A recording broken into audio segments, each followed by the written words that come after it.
अस्सलाम वालेकुम। कैसे हैं बच्चों आप सब? उम्मीद है खैरियत से होंगे। मैं आपकी biology teacher Sheeza Ramzan. Blood के स्ट्रक्चर और फंक्शन को स्टडी करने के बाद अब नेक्स्ट टॉपिक हम पढ़ते हैं ब्लड डिसऑर्डर्स। कुछ डिसऑर्डर्स आपकी बुक में दिए गए हैं जो कि रिलेटेड हैं ब्लड से। तो 2 या 3 डिसऑर्डर्स हैं जिनको हम पढ़ते हैं,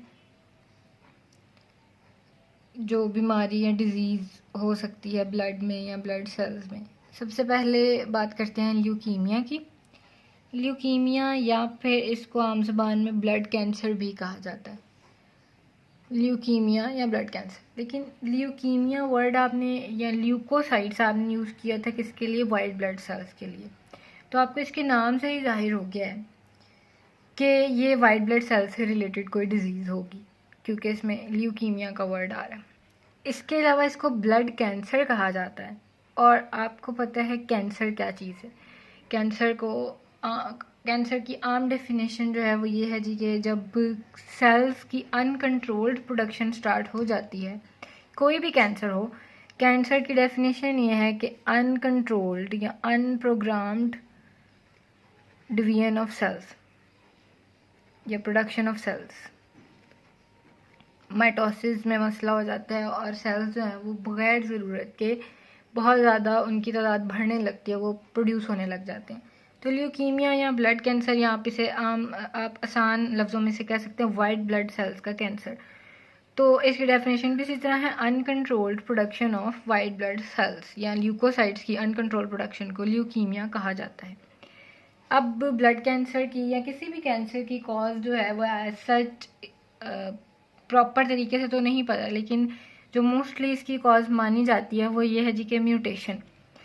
ल्यूकीमिया या वाइट ब्लड सेल की कैंसर की कॉज है म्यूटेशन। म्यूटेशन कहते हैं जब भी किसी सेल के डीएनए में कोई चेंज आ जाता है, म्यूटेशन कहा जाता है वैसे किसी चेंज को। और जब ये वर्ड बायो में यूज़ होता है तो इट डज मीन कि किसी भी सेल का डीएनए अगर चेंज हो गया है, यानी एक नॉर्मल डीएनए था और उसके अंदर कोई एबनॉर्मेलिटी आ जाती है और वहाँ से उसका कोई सीक्वेंस डीएनए का चेंज हो गया है, वहाँ पे कोई नाइट्रोजनस बेस लगनी थी उसकी जगह कोई और लग गई है, तो ऑब्वियसली जब किसी चीज़ का स्ट्रक्चर चेंज होता है तो उसका फंक्शन भी चेंज हो जाता है। तो ये म्यूटेशन हो सकती है, कहाँ पर हो सकती है जो कि ब्लड कैंसर कॉज कर देती है? कुछ ऑब्वियसली जो सेल्स वाइट ब्लड सेल्स को प्रोड्यूस कर रहे हैं, जो बना रहे हैं, जैसे हमने पीछे पढ़ा था कि वाइट ब्लड सेल्स की प्रोडक्शन मोस्टली होती है लिम्फॉइड ऑर्गन्स में। तो लिम्फॉइड ऑर्गन्स यानी लिम्फ नोड्स हो गए, थाइमस, स्प्लीन वगैरह, इनमें कुछ सेल्स होते हैं जिनका नाम होता है लिम्फोजेनस सेल्स, यानी कि उसकी वाइट ब्लड सेल्स को प्रोड्यूस करने वाले कुछ सेल्स जिन्हें लिम्फोजेनस सेल्स कहा जाता है। अगर इनके डीएनए में म्यूटेशन आ जाए तो ये बगैर किसी कंट्रोल के, बगैर इनकी ज़रूरत के, ये वाइट ब्लड सेल्स को प्रोड्यूस करते जाते हैं, जिसकी वजह से फिर वो कैंसर में कन्वर्ट हो जाता है। इसी तरह दूसरी तरह के सेल्स हैं माइलोजेनस सेल्स। ये मौजूद होते हैं बोन मैरो में और ये भी वाइट ब्लड सेल की प्रोडक्शन ही करवाते हैं। तो ये बोन मैरो में मौजूद सेल्स हैं, इनका नाम है माइलोजेनस सेल्स। इनका भी डीएनए अगर म्यूटेट कर जाए तो ये अनकंट्रोल या अनप्रोग्राम प्रोडक्शन स्टार्ट कर देते हैं वाइट ब्लड सेल्स की, जो कि फिर बाइस बनता है ब्लड कैंसर का। अब इसमें होता क्या है, मैकेनिज्म क्या है, या थोड़ी सी इसके सिम्टम्स की अगर बात कर लें कि इस बीमारी की अलामात क्या हैं, इंसान में किस तरह से आप डायग्नोस कर सकते हैं या पता लगा सकते हैं। एक बात तो ये कि जिसको ये ल्यूकीमिया होगा उसमें वाइट ब्लड सेल्स प्रोड्यूस हो रहे हैं बहुत लार्ज क्वांटिटी में, मतलब उनकी जितनी नॉर्मल एक क्वांटिटी है, जैसे हमने पढ़ा था 7 to 8,000 पर क्यूबिक मिलीमीटर, उससे बहुत ज़्यादा, मतलब मिलियंस में और बहुत ज़्यादा तादाद में ये प्रोड्यूस होना स्टार्ट हो जाते हैं। लेकिन ये सिर्फ ज़्यादा बन नहीं रहे होते, ये क्या कर रहे होते हैं, ये ठीक तरीके से भी नहीं बन रहे होते। ऑब्वियसली एक ऑर्गन की एक कैपेसिटी है कि वो इतने नॉर्मल सेल्स जो प्रोड्यूस कर सकता है। अगर वहाँ पे बग़ैर ज़रूरत के बहुत सारे सेल्स प्रोड्यूस होना शुरू हो जाएंगे तो वो डिफ्रेंशिएटेड नहीं होंगे, मतलब वो ठीक तरीके से बने नहीं होते, उनका स्ट्रक्चर प्रॉपरली डेवलप नहीं हुआ होता। प्रॉपर डेवलप ना होना कहलाता है कि प्रॉपरली वो डिफ्रेंशिएट नहीं हुए और वो डिफेक्टिव हैं, यानी वो सेल्स जो हैं उनमें डिफेक्ट है, वो प्रॉपर ठीक नहीं बने। और अगर वो डिफेक्टिव हैं डज मीन कि वो अपना फंक्शन भी परफॉर्म नहीं कर सकते।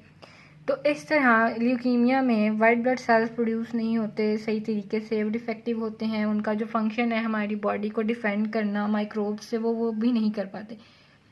और ये कुछ बात है कि जो बोन मैरो सेल्स हैं वो ऑब्वियसली हर जगह पर, हर जहाँ पर हड्डी है वहाँ पर बोन मैरो भी है, बोन है जिधर वहाँ पे बोन मैरो भी है। और वो सेल्स जो हैं वो ऑलमोस्ट हर ऑर्गन में फिर ये डिफेक्टिव ब्लड सेल्स प्रोड्यूस करते रहते हैं। ये माइलोजेनस सेल्स जो हैं, ये बोन मैरो सेल्स, ये ऑलमोस्ट हर ऑर्गन में बना रहे होते हैं डिफेक्टिव ब्लड सेल्स अगर इनमें म्यूटेशन आ जाए तो।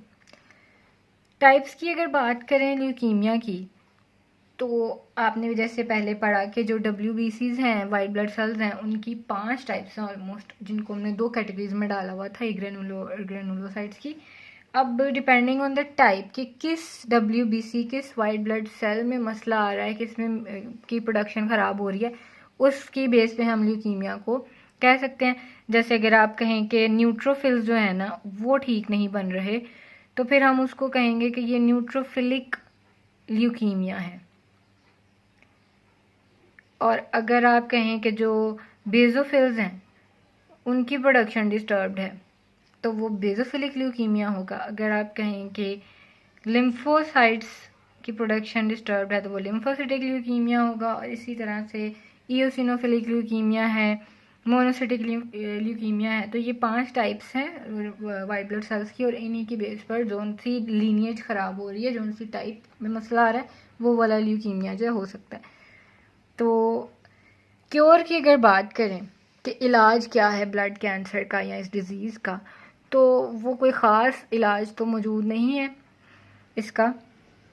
2 तरह से आप ट्रीट करते हैं इस बीमारी को, या तो उस पेशेंट का जिसको ल्यूकीमिया है उसका ब्लड रेगुलरली चेंज करना पड़ता है, नहीं करेंगे तो अल्टीमेटली पेशेंट विल डाई।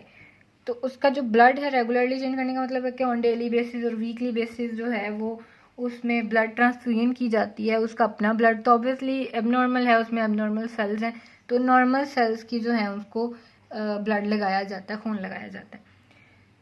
और ये तो कंटिन्यूसली करना पड़ता है। लेकिन अगर कोई प्रॉपर इलाज चाह रहा है कि परमानेंटली जो है वो इंसान क्योर हो जाए, तो उसके लिए बोन मैरो ट्रांसप्लांट किया जाता है अक्सर। लेकिन इसके बहुत सारे साइड इफ़ेक्ट्स इस तरह से हैं कि पहली बात तो ये बहुत ही एक्सपेंसिव ट्रीटमेंट है, बहुत महंगा है, हर कोई नहीं करवा सकता। और इसके अलावा इसका जो क्योर रेट है दैट इज़ नॉट 100%, मतलब आपके पास जो है वो गारंटी नहीं है कि अगर बोन मैरो ट्रांसप्लांट भी हो गया तो पेशेंट जो है वो कम्प्लीटली रिकवर कर लेगा, क्योंकि इसमें और भी बड़े मसले होते हैं। ट्रांसप्लांट रिजेक्शन हो जाती है, तो कोई ये भी हो सकता है जी कि वो सक्सेसफुल ना हो। तो एक तो ये एक्सपेंसिव है कि और रेट भी इसका नहीं है प्रॉपर। तो इस तरह से ये डिज़ीज़ जो है वो बॉडी में डेवलप होती है और इसका इलाज इस तरह मुमकिन है। नेक्स्ट डिसऑर्डर या अगली जो बीमारी है जिसको कहते हैं जी thalassaemia, that is also disorder of blood. Thalassaemia का लफ्ज़ी मतलब यहाँ लिखा है वो आप देख लें कि थैलेसा का मतलब होता है सी, समंदर, और जो हीम से ये ईमिया निकाला, हीम कहते हैं ब्लड, यानी ब्लड का समंदर। तो ये क्योंकि ब्लड से और मोस्टली रेड ब्लड सेल से ये डिज़ीज़ रिलेटेड है, तो इसलिए इसका नाम ऐसा है। या इसका एक और नाम भी है इस बीमारी का, दैट इज़ कॉल्ड कूलेज एनीमिया। तो दोनों नाम आपको पता होने चाहिए। थैलेसीमिया का दूसरा नाम है कूलेज एनीमिया। क्यों कहते हैं इसको कूलेज एनीमिया? क्योंकि जिस साइंटिस्ट ने सबसे पहले इसको स्टडी किया था उसका नाम था on the name of Thomas B Cooley. ये एक अमेरिकन पीडियाट्रिशियन था। पीडियाट्रिशियन कहते हैं जो बच्चों के, जो चाइल्ड स्पेशलिस्ट डॉक्टर होते हैं, फिजिशियन होते हैं, उनको। तो जो थॉमस बी कूले है उसने कूलेज एनीमिया को किया था स्टडी, इसलिए इसको कहा जाता है। इसकी वजह, इस डिसऑर्डर की वजह क्या है? अच्छा, इस बीमारी में होता ही है जी कि जो रेड ब्लड सेल्स की ये डिसऑर्डर है, और इसमें क्या होता है कि जो रेड ब्लड सेल्स हैं वो ठीक तरीके से नहीं बन रहे होते, और उनके अंदर जो आपने पीछे इसका स्ट्रक्चर पढ़ा था उनमें जो मेजरली जो रेड पिगमेंट है, हीमोग्लोबिन जिसको कहते हैं, उसकी ही प्रोडक्शन ठीक नहीं होती। अब हीमोग्लोबिन 95% तक आरबीसी का हीमोग्लोबिन है। अगर हीमोग्लोबिन ही ठीक नहीं बन रही, और जो फंक्शन है रेड ब्लड सेल्स का ऑक्सीजन को ट्रांसपोर्ट करने का, ऑक्सीजन को बाइंड करने का, सब हीमोग्लोबिन करती है। अगर वो ही नहीं बन रही या ठीक नहीं बन रही तो वो फिर अपना फंक्शन भी परफॉर्म नहीं करती। तो ऐसे लोगों में जिन्हें थैलेसीमिया होता है उनमें ऑक्सीजन की ट्रांसपोर्ट ठीक तरीके से नहीं होती। तो ये होता है इस डिसऑर्डर में। और ये होता क्यों है या हीमोग्लोबिन की फॉर्मेशन क्यों ठीक तरीके से नहीं होती, इसकी वजह, इसकी कॉज ये है कि ये भी एक जेनेटिक डिजीज़ है। मतलब ये जीन्स में, डीएनए में, ये इसमें म्यूटेशन की वजह से, चेंजिंग्स की वजह से ये एबनॉर्मेलिटी होती है। और वो जो म्यूटेशन आई है वो कहाँ आती है कि हीमोग्लोबिन, जिन जीन्स ने, जिस डीएनए के पार्ट ने हीमोग्लोबिन को बनाना है वहाँ पे तब्दीली आ जाती है, जिसकी वजह से एक एबनॉर्मल हीमोग्लोबिन बनती है। वो एबनॉर्मेलिटी को भी बताया आपकी बुक में जी कि हीमोग्लोबिन की होती हैं 4 चेन्स होती हैं, जिसमें दो अल्फ़ा होती हैं, 2 बीटा होती हैं। तो जो बीटा चेन है ना, उनमें से एक बीटा चेन वो एब्सेंट होती है और उसकी जगह एक एफ चेन लगी होती है। एफ कहते हैं fetal, F stand for fetal chain. मतलब जब एक फीटस की डेवलपमेंट के दौरान जो हीमोग्लोबिन बन रही होती है वो डिफरेंट होती है कि एडल्ट की निस्बत। तो ऐसे लोगों में होता ये है कि इवन वो एडल्ट हो भी जाएं, जब वो मेच्योर हो भी रहे होते हैं, उनमें बीटा चेन नहीं बन पाती और फीटल चेन ही रहती है, यानी जो फीटस के की फॉर्मेशन के दौरान थी उनके, जिसकी वजह से प्रॉपर हीमोग्लोबिन की प्रोडक्शन नहीं होती और ये जो है इस बीमारी का बायस बनती है। प्रॉपर हीमोग्लोबिन नहीं बनेगी जो आपको मैंने बताया कि क्या उसके इफ़ेक्ट्स हो सकते हैं। सिम्टम्स या इसकी अलामात क्या हैं थैलेसीमिया की, किस तरह पता चलेगा कि किसी को थैलेसीमिया है या नहीं। सबसे पहले तो माइक्रोसाइट्स, जो भी पेशेंट है थैलेसीमिया का, उसके ब्लड में जो आरबीसीज है ना, उसके रेड ब्लड सेल्स, वो नॉर्मल साइज से छोटे होंगे।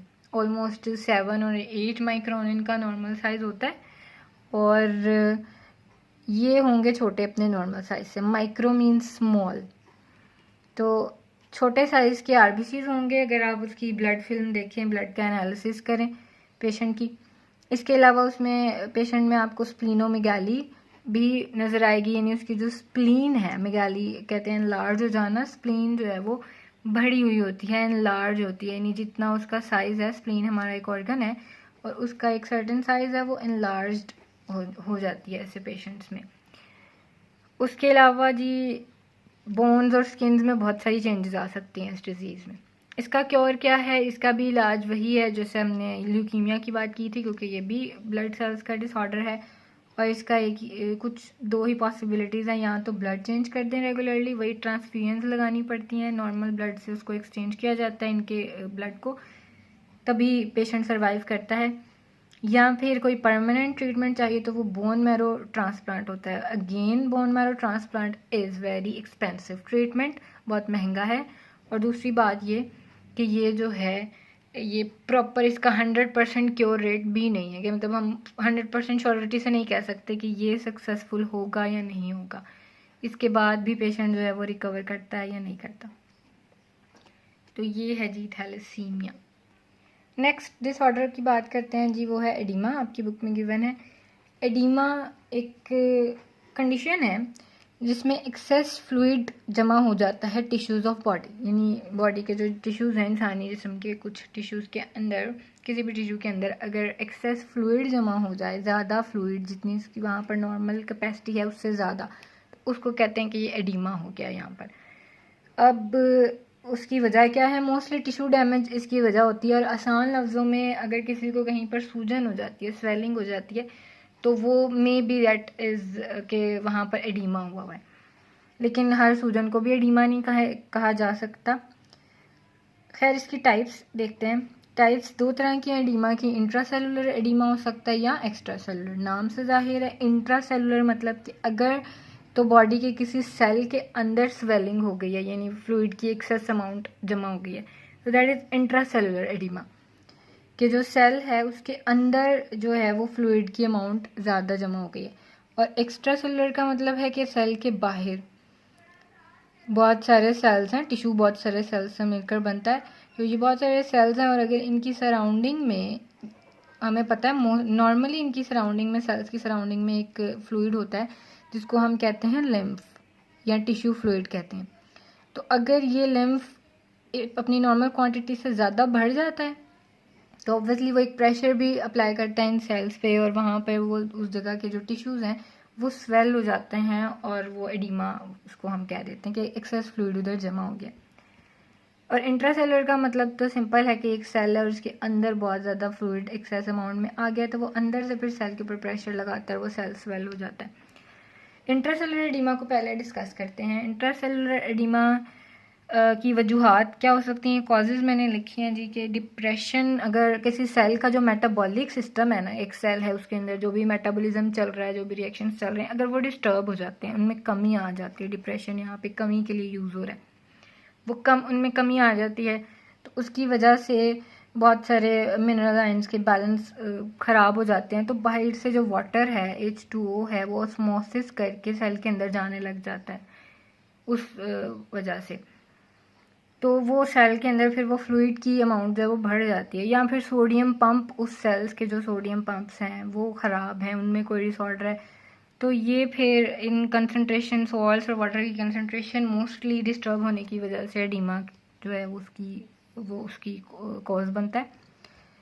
एक्स्ट्रा सेलुलर एडिमा की क्या वजूहात हो सकती हैं, एबनॉर्मल लीकेज यानी कि टिश्यू डैमेज मोस्टली, कि कोई अक्सर ऐसा होता है कि आपको कोई चोट लगी है या कोई सीवियर किस्म की एक्सीडेंट के बाद उस जगह पर जहाँ पर चोट लगी होती है वो जगह सूज जाती है, वो फूल जाती है, उसके अंदर पानी, जिसको कहते हैं ना पानी पड़ गया, तो वो जो पानी पड़ने वाली बात है वो यही है कि एडिमा हो जाता है और टिश्यू फ्लूइड जो है वो जहाँ पर जितनी उसकी ज़रूरत थी वो उससे ज़्यादा वहाँ पर लीक हो गया। जैसे लिखा है जी कि कैपिलरीज अगर डैमेज हो जाएं तो वहाँ से फ्लूइड निकल निकल कर एक्स्ट्रा सेलुलर टिश्यू में आ जाता है और बहुत ज़्यादा जमा हो जाता है। उसके अलावा लिम्फ मूवमेंट अगर ठीक नहीं हो रही, यानी जैसे मैंने आपको बताया कि जो सेल्स हैं इनके बाहर नॉर्मली जो लिम्फ मौजूद होता है, टिश्यू फ्लूइड होता है, अगर और उस फ्लूइड को कंटिन्यूसली रेगुलेट किया जाता है, वहाँ से उस फ्लूइड को ले जाया जाता है बाय लिम्फ वेसल्स और वो सारा लिम्फेटिक सिस्टम में आ जाता है, तो अगर वो लिम्फ मूवमेंट वहाँ पे ठीक नहीं हो रही, इंटरस्टिशियल फ्लूइड वहाँ जमा होता जा रहा है और उसको आगे रेगुलेट नहीं किया जा रहा है किसी भी एबनॉर्मेलिटी की वजह से, तो वो भी वजह बन सकता है एक्स्ट्रा सेलुलर एडिमा की। या फिर बहुत ज़्यादा कॉमन कोज है renal retention of salts and water. Renal कहते हैं किडनी के लिए ये वर्ड यूज़ होता है, यानी कि किडनीज जो है आपकी, उसका काम है सॉल्ट्स और नमकियात और पानी को निकालना बॉडी से, तो अगर वो ठीक तरीके से नहीं निकाल रही और एक्स्ट्रा वाटर रह रहा है बॉडी के अंदर, रिटेन कर रह रहा है, सॉल्ट्स रह रहे हैं, तो वो वजह बनेंगे, वो फिर डिफरेंट टिश्यूज़ के अंदर जाकर डिपॉजिट होने लग जाएंगे, जिसकी वजह से वहाँ पर एक्स्ट्रा फ्लूइड डिपॉजिट हो जाएगा और ये भी एडिमा की एक कॉज है। इन एडिमा के इफ़ेक्ट्स क्या हो सकते हैं, ऑब्वियसली बॉडी में अगर सॉल्ट्स और मिनरल्स की ये अमाउंट डिस्टर्ब होती है तो ही ये एबनॉर्मेलिटी आती है और इससे ब्लड प्रेशर पर अफेक्ट हो सकता है। ये ब्लड से रिलेटेड इसी तरह है कि फिर एडिमा की वजह से ब्लड प्रेशर इफेक्ट होता है हार्ट, और अगर ब्लड प्रेशर इफेक्ट होता है तो हार्ट लोड इंक्रीज हो जाता है कि हार्ट का जो वर्किंग उसकी सिस्टम है वो डिस्टर्ब हो जाती है, उस पर लोड इंक्रीज हो जाता है, उस पर काम का बर्डन बढ़ जाता है। तो ये कुछ आफ्टर इफेक्ट्स हो सकते हैं एडिमा के जो कि ब्लड प्रेशर को डिस्टर्ब कर सकते हैं। ये था हमारा आज का टॉपिक। आपसे मिलते हैं इंशाल्लाह नेक्स्ट वीडियो में नेक्स्ट टॉपिक के साथ। अल्लाह हाफिज़।